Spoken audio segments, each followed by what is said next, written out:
Hey y'all, it's Kim. So there's three documents left in this JFK Part 29, but I think they're ones that we've already gone over.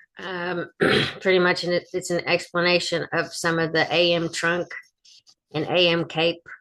Uh, uh, what do you call it? It was basically a mission for that. And then, like, there's just a bunch of stuff in here. They were basically trying to get rid of them because they weren't working together, and one guy was kind of being a little aggressive. So, anyway, I'll just leave this in the description of the video and then you can look at it. I really don't want to read back over it again because it's pretty long.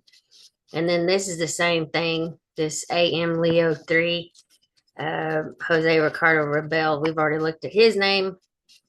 This is also 6 pages of stuff.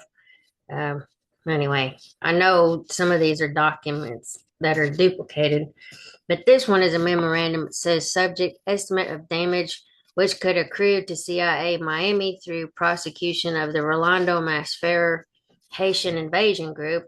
It says the decision by the Department or Justice Department to seek a grand jury indictment against Rolando Masferrer and certain of his associates is a potentially explosive matter which could result in extensive damage to CIA activities in Miami. Recent adverse publicity on the national scene and in the Miami area have added substantially to the already sizable embarrassment potential. Some of the main sectors of danger to CIA equities are described below. Basic national publicity regarding student and foundation topics have already attracted attention of the local press to the CIA in general.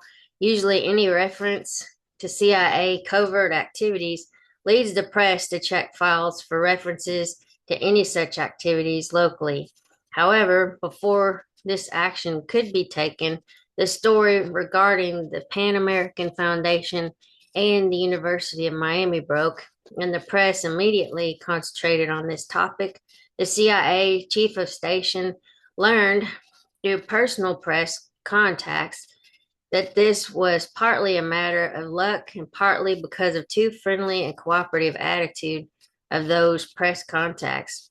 Although several editorials highly critical of CIA have been published and the replay of wire service stories has been given much space yet there has been no local follow-up aimed at putting CIA or the CIA station on the spot.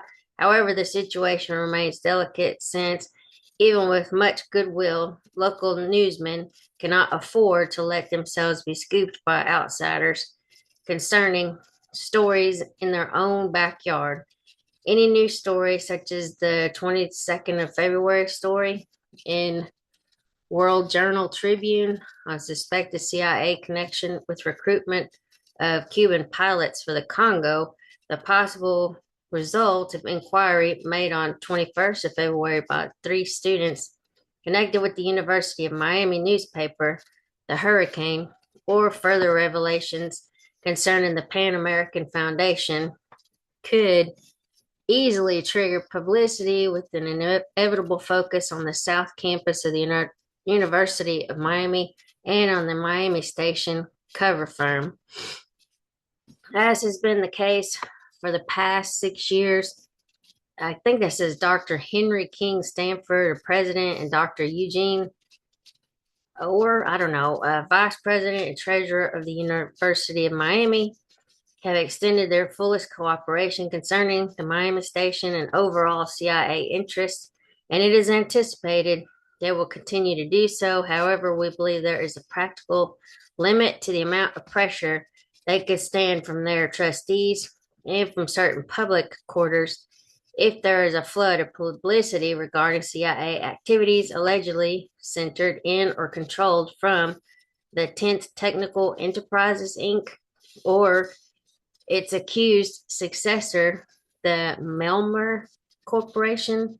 If such a situation arises, it is conceivable that Dr. Stanford will feel impelled to take some action aimed at disassociating the University of Miami from any contact with the Melmer Corporation.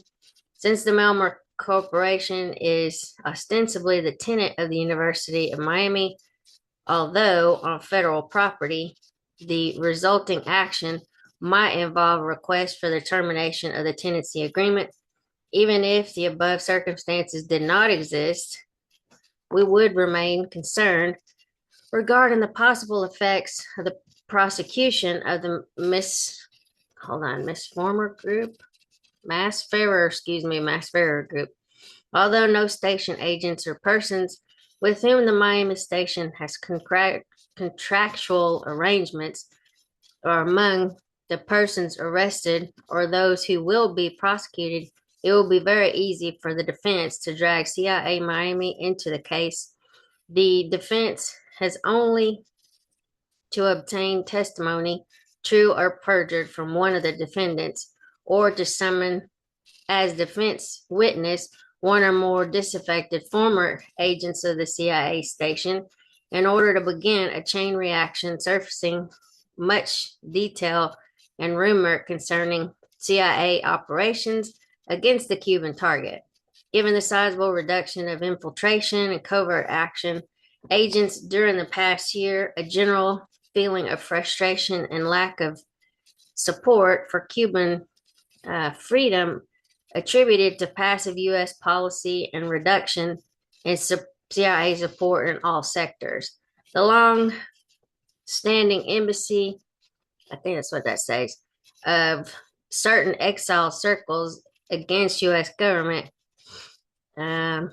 notably CIA, and the evaluation that CIA now is the most vulnerable of federal agencies confronting them.